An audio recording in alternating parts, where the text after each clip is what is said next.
안녕하세요. 잡시광입니다. 현재 전세계 파운드리 시장 점유율은 TSMC가 50% 이상 차지하면서 독주를 하고 있습니다.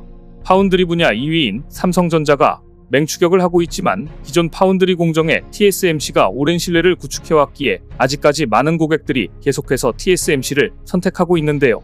하지만 최근 TSMC에게 각종 위기가 닥치며 큰 논란이 되고 있습니다. TSMC에 위기가 닥치는 사이에 삼성전자는 TSMC에 일격을 가하며 또 한 번의 선제 공격에 나섰는데요. 어떤 일인지 자세히 알아보겠습니다.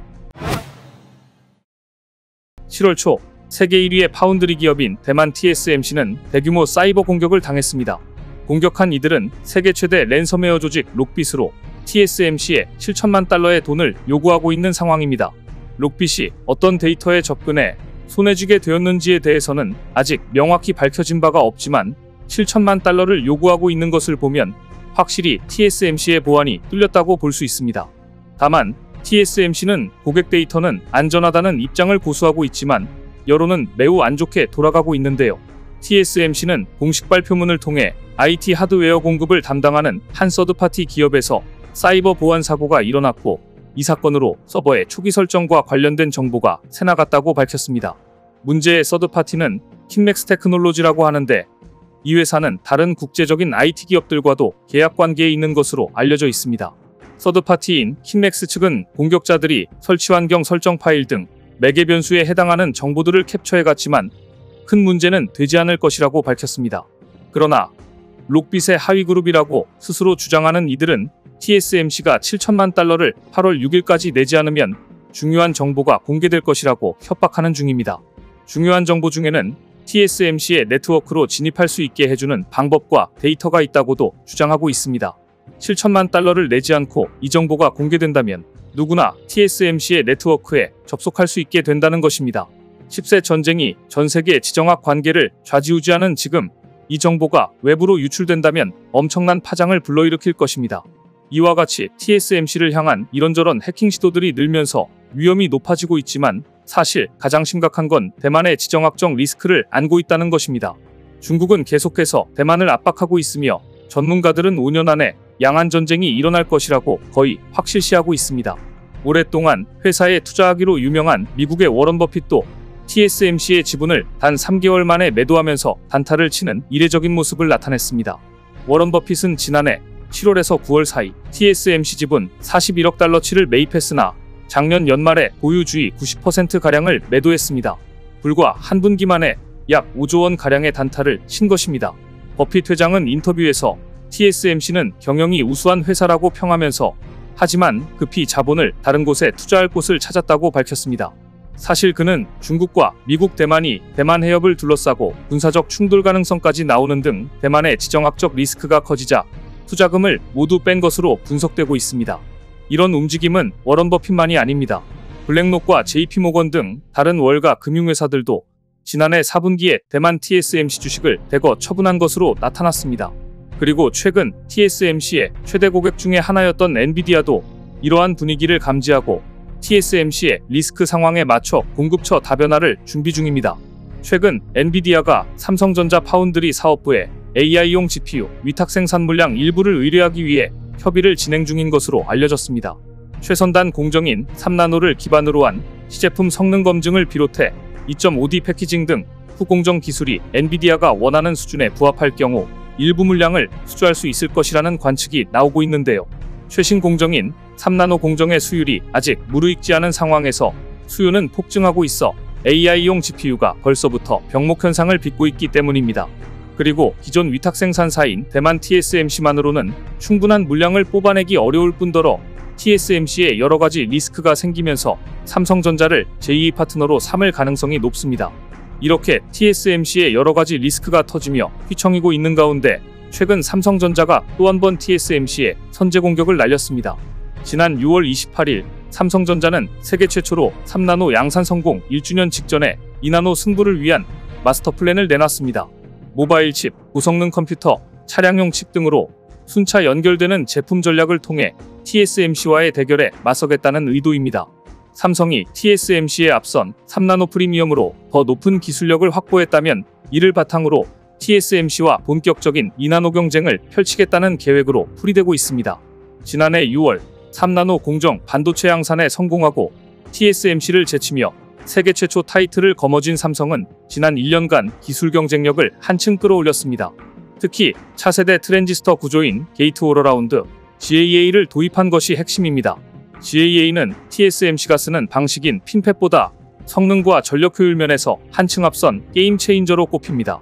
삼성은 3나노 양산 당시 GAA 1세대 공정이 기존 5나노 핀팻 공정과 비교해 전력을 45% 절감하면서 성능은 23% 높이고 면적은 16% 줄였다고 강조했습니다. 현재까지 GAA 트랜지스터 구조를 도입한 파운드리는 삼성이 유일한데요. 삼성은 GAA 기술을 3나노뿐 아니라 2나노, 1.4나노까지 확장할 계획입니다. TSMC도 2나노부터는 핀팻이 아닌 GAA 공정을 도입합니다. 바로 2나노가 차기 파운드리 반도체의 격전지로 떠오른 것입니다. 하지만 TSMC는 GAA 자체도 처음일 뿐더러 이를 활용해 2나노에 적용하려고 하니 여러 가지 어려움을 겪고 있는 것으로 알려지고 있는데요. 반면 삼성은 현재 안정적인 수율로 GAA 기반 3나노 반도체를 양산 중이며 2024년 3나노 2세대 공정 반도체를 양산할 계획입니다. 게다가 삼성전자는 이번 포럼에서 2나노 양산 계획을 구체적으로 밝히며 이목을 끌었습니다. 삼성전자가 2나노 공정의 구체적인 제품별 생산 로드맵을 밝힌 건 이번이 처음입니다. 삼성전자는 2025년 모바일향 중심으로 2나노 공정을 양산하고 2026년 고성능 컴퓨팅향 공정, 2027년 오토모티브향 공정으로 확대한다 밝혔습니다. 글로벌 파운드리 시장의 과반수를 장악한 TSMC를 넘어서기 위해 삼성의 중요한 것은 속도와 생태계이기 때문입니다. 경계현 삼성전자 사장은 2나노 공정부터는 업계 1위도 GAA를 도입할 텐데 그때가 되면 업계 1위와 같게 갈 것이라며 5년 안의 기술로 업계 1위를 따라잡겠다며 TSMC와의 치열한 기술 경쟁을 예고했습니다. 반도체 업계 관계자는 이는 단순히 양산 목표만 밝힌 게 아니라 이미 부문별 고객사를 확보하고 있다는 의미라며 경쟁사와 시장에 자신감을 내비친 것이라고 말했습니다. 특히 삼성은 최근 TSMC가 고객사들에게 주요하게 강조하는 패키지 기술 관점에서도 곧 따라잡겠다는 강한 의지를 드러냈습니다. 이번 포럼에서 삼성 역시 최첨단 패키지 협의체 MDI 얼라이언스를 출범시키며 TSMC에 맞서고 2나노 공정에 사용할 최첨단 고속 인터페이스 설계 자산을 내년 상반기까지 확보할 계획이라고 밝혔습니다.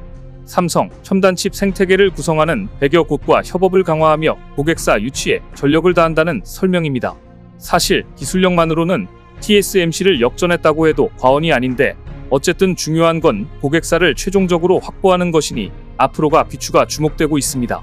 실제로 최근 삼성전자 파운드리는 공정 가동률이 90%에 이르면서 가파른 상승을 보이고 있습니다. 업계에 따르면 5나노와 7나노 공정합계 가동률이 90%에 이른 것으로 확인됐습니다. 60%대였던 작년 말과 비교해 크게 증가한 수치입니다. 5나노와 7나노는 삼성전자 파운드리의 주력 공정입니다. 업계 1위인 TSMC도 5나노와 7나노 공정이 전체 매출의 절반 이상을 차지합니다. 현재 가장 기술적으로 앞선 공정은 3나노지만 아직 수요가 한정적이므로 주력 공정에서 이러한 가동률을 보인다는 것은 크게 주목할 만한 부분입니다. 삼성 관계자는 특히 AI와 차량용 반도체 양산이 늘고 있다고 전했습니다. 이런 폭발적인 성장과 공정 가동률에 맞춰서 삼성전자는 역발상 승부를 걸고 있습니다. 삼성전자가 세계 반도체 투자의 60%를 차지하는 3대 칩기업 중 유일하게 올해 설비 투자를 줄이지 않는 것으로 나타났습니다. 웨이퍼 투입을 줄여 칩 생산을 줄이는 감산 기조는 유지하지만 장기적 관점에 시장 우위 확보를 위한 투자에는 여전히 과감한 행보를 보이고 있는 것입니다. 시장조사 업체 세미컨덕터 인텔리전스에 따르면 삼성반도체는 올해 설비 투자를 예년 수준인 402억 달러로 유지한다고 밝혔습니다. 대부분의 글로벌 반도체 회사들이 약 20%가량 설비 투자를 줄이는 것과 대조적인데요. 같은 기간 SK하이닉스는 50%, 미국의 마이크론 테크놀로지는 42% 줄였고 대만의 TSMC도 올해 설비 투자에 320억 달러를 쓰긴 하지만 이는 지난해보다 12%가량 감소한 수치입니다. 미국의 인텔도 작년보다 19% 감소한 200억 달러를 투자합니다.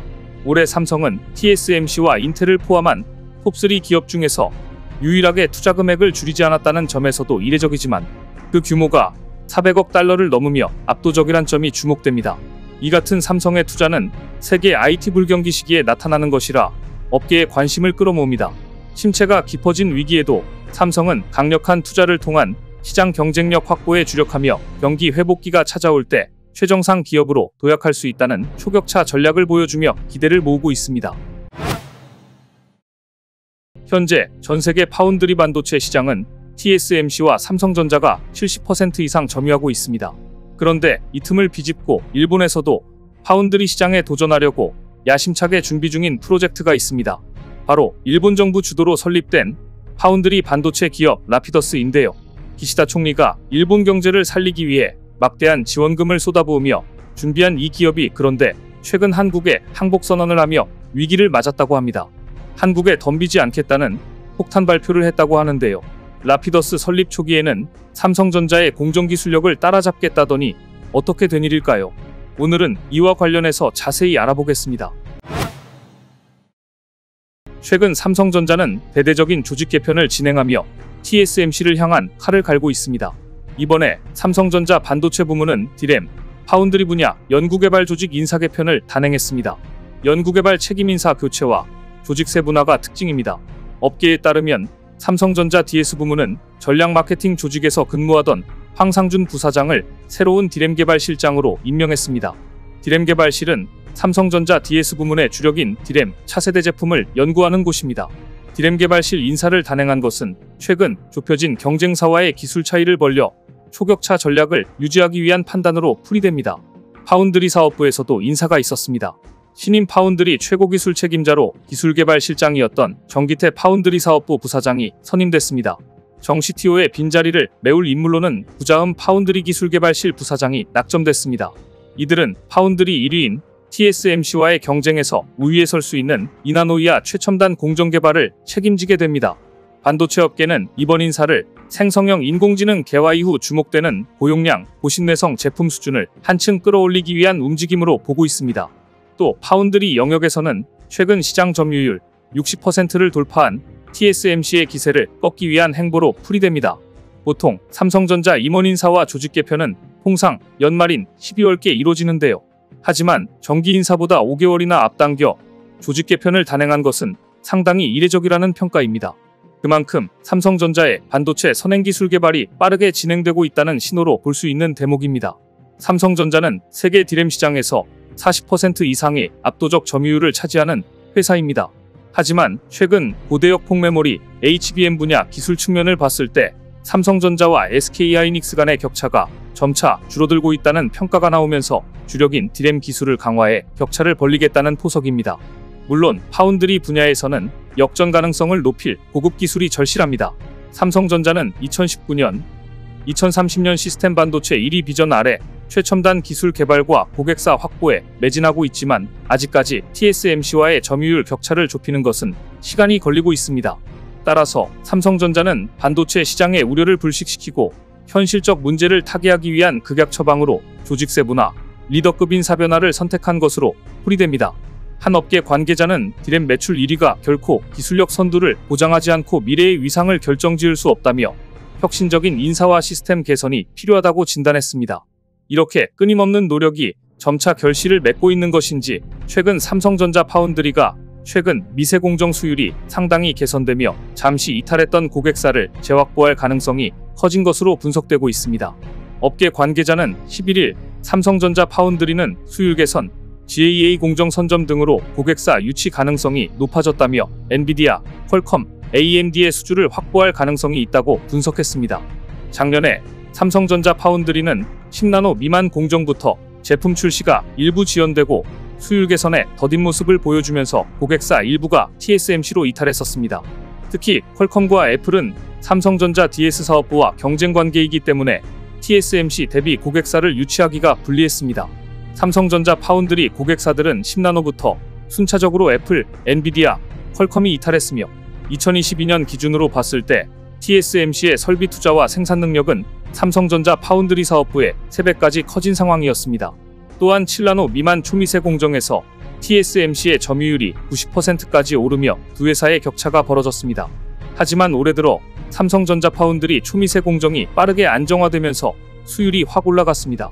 실제로 올해 삼성전자 파운드리의 4나노 수율이 75% 이상, 3나노 수율은 60% 이상일 것으로 추정되면서 이탈했던 고객사들을 재확보하기 유리해질 것으로 전망되고 있습니다. 11일 전자업계에 따르면 삼성전자의 3나노와 4나노 공정 수율은 각각 60% 이상, 75% 이상으로 추산됩니다. 업계에서는 3에서 4나노를 비롯한 최첨단 공정 수율이 60%를 넘어서면 안정적 수준이라고 평가하고 있는데요. 작년까지 있었던 TSMC와의 수율 격차를 상당 부분 줄인 것으로 확인됐습니다. 수율이 올라오면서 삼성전자 파운드리가 엔비디아, 퀄컴의 칩 물량을 추가 수주할 것이라는 기대도 나옵니다. 현재 칩 대부분을 TSMC를 통해 위탁 생산하는 엔비디아와 퀄컴에서도 최근 삼성전자에 칩을 주문하려는 움직임이 실제로 나오고 있기 때문입니다. 삼성전자로 주문을 분산해 공급망을 안정적으로 관리하기 위해서입니다. 이와 같이 삼성전자가 단기간 내 수율을 개선한 배경에는 업황부진이 있을 것으로 추정됩니다. 반도체 업체들은 설비 투자가 줄어드는 상황에서도 선단 공장 연구개발 비용을 크게 줄이기 힘듭니다. 공장 가동률이 낮아지면서 삼성전자는 테스트 웨이퍼 투입량을 늘렸는데 이 과정에서 7나노 미만 초미세 공정 수율이 개선된 것으로 보이는데요. 전문가들은 메모리 반도체 업황부진이 오히려 삼성전자 파운드리의 기회가 된 것으로 보이며 다시 한번 주요 팹리스 업체를 고객사로 유치할 가능성이 높다고 전망하고 있습니다. 게다가 TSMC의 평균 판매 단가 증가로 팹리스 고객사들의 파운드리 이원화 수요가 증가하고 있다는 점은 삼성전자 파운드리가 다시 도약할 수 있는 계기가 될 것이라고 내다봤습니다. 반면에 바로 옆 일본의 반도체 상황은 심각합니다. 앞서 일본 정부에서 삼성을 잡겠다며 야심차게 준비했던 반도체 기업 라피더스는 최근 갑작스럽게 전략을 대폭 수정했습니다. 설립 초기에는 삼성전자의 공정기술력을 따라잡겠다더니 도저히 답이 보이지 않자 한국에 덤비지 않겠다고 선언하기에 이르렀는데요. 일본이 잃어버린 반도체 위상을 되찾겠다며 반도체 투자에 공격적으로 나서고 있지만 크나큰 현실의 벽에 부딪히고 만 것입니다. 기시다는 미, 중 반도체 패권 경쟁 속에 자국 중심의 반도체 공급망을 강화하겠다는 전략을 펼치고 있지만 잘 안되는 모양인데요. 일본은 메모리 반도체는 한국에 주도권을 내줬지만 반도체 근간이 되는 소재, 부품, 장비엔 여전히 경쟁력을 갖고 있긴 합니다. 물론 이를 볼모삼아 한국에 수출 규제를 내렸었지만 그마저도 잘 되지 않았었죠. 어찌됐든 소부장을 발판 삼아 자국 기업뿐만 아니라 해외 기업 유치에도 최근 적극적인 행보를 보이고 있는데요. 업계에 따르면 최근 일본은 반도체 공급망 강화를 위해 반도체 기업 투자에 나서고 있습니다.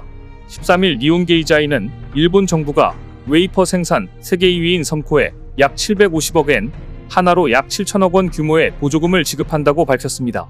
일본 정부의 지원 자금은 섬코가 투자하는 돈의 무려 3분의 1에 해당합니다.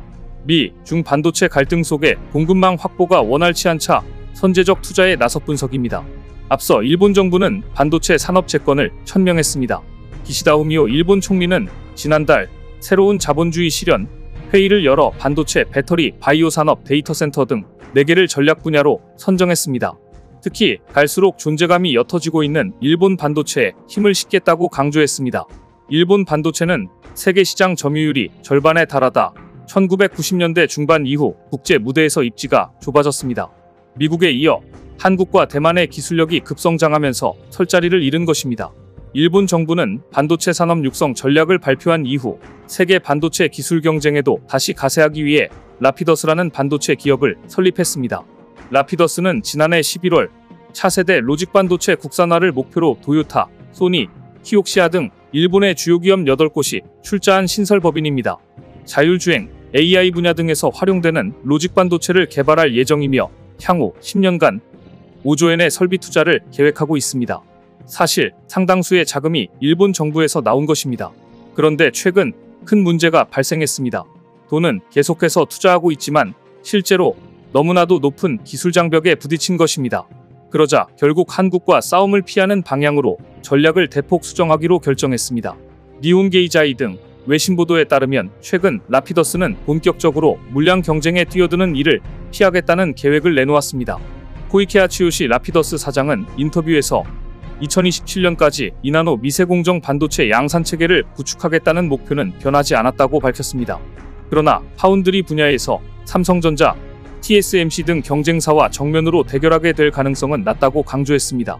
라피더스가 특정 분야 반도체에만 집중할 계획을 세우고 있는 만큼 거의 모든 산업 분야에 쓰이는 반도체를 위탁 생산하는 삼성전자, TSMC와 방향성이 다르다는 것입니다.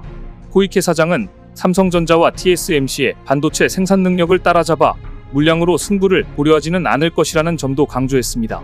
대신 특정 고객사가 원하는 반도체를 최대한 빠르게 공급하는 차별화된 생산체계를 통해 틈새 시장을 노리는 전략을 쓰겠다는 것입니다. 하지만 이 또한 쉽지 않아 보이는데요. 라피더스가 설립 초기에는 삼성전자와 TSMC의 공정 기술력을 따라잡겠다며 경쟁 의지를 앞세웠으나 최근 태도를 바꾼 원인은 여러 현실적 측면 때문으로 분석됩니다. 우선 라피더스가 이미 삼성전자 및 TSMC의 수십 년은 뒤처진 시스템 반도체 기술을 수년 안에 추격하겠다는 목표는 사실상 불가능합니다. 삼성전자와 TSMC를 상대로 물량 경쟁을 벌이기 어려운 만큼 제한된 분야에서만 반도체 위탁 생산을 진행하겠다는 계획을 두게 된 셈입니다. 그러나 지금 실제 아무런 공정도 없으며 IBM에서 일부 기술 이전만 받은 상태인데 갑자기 최신 기술인 2나노를 생산하겠다고 뛰어드는 것부터 자체가 문제라며 결국 세금만 까먹게 될 것이라는 비판적인 의견이 지배적입니다. 실제로 라피더스는 현재 건설 중인 홋카이도 공장 투자에도 대부분의 정부 보조금을 받기로 했습니다. 사실상 모든 것이 일본인들의 세금으로 이루어지는 것인데 답이 보이지 않는 것이죠. 또 코이케 사장은 라피더스의 미세공정 반도체 양산에 대략 500명의 엔지니어만 활용하겠다고 했는데요. 삼성 등 글로벌 반도체 기업들은 매년 수천 명을 신규로 채용하고 있다는데 비춰보면 턱없이 적은 숫자입니다. 결국 라피더스는 삼성전자, TSMC와의 정면 대결을 피한다고 밝히며 오히려 한국에게 도움을 요청하기에 이르렀습니다. 기시다 후미오 일본 총리는 갑자기 삼성전자를 비롯한 해외 반도체 기업 7곳에 일본 내 투자 확대를 요청하며 정부 차원에서 적극 협력하겠다는 계획을 내놓았습니다. 일본이 자체 기술 개발과 자국 기업의 투자로 글로벌 반도체 시장에서 영향력을 높이기는 이미 늦었다는 판단에 따라 적극적으로 해외에 손을 내밀고 있는 것입니다. 결국 일본 정부 입장에서는 라피더스를 앞세워 해외 주요 경쟁사와 대결하는 것보다 이들의 투자를 적극적으로 유치하는 일이 실익을 확보하는 데 기여할 수 있다는 것입니다. 이처럼 일본이 큰 기술 장벽에 부딪혀 반도체 늪에서 허우적대고 있는 가운데 삼성전자는 단기간에 TSMC를 뛰어넘는 기술력을 보여주며 맹렬히 추격하고 있습니다. 앞으로 2030년 시스템 반도체 1위 목표보다 더 빠르게 현실로 다가오길 바라겠습니다. 오늘 준비한 소식은 여기까지입니다. 댓글을 통한 여러분들의 많은 의견 기다리겠습니다. 시청해주셔서 감사합니다.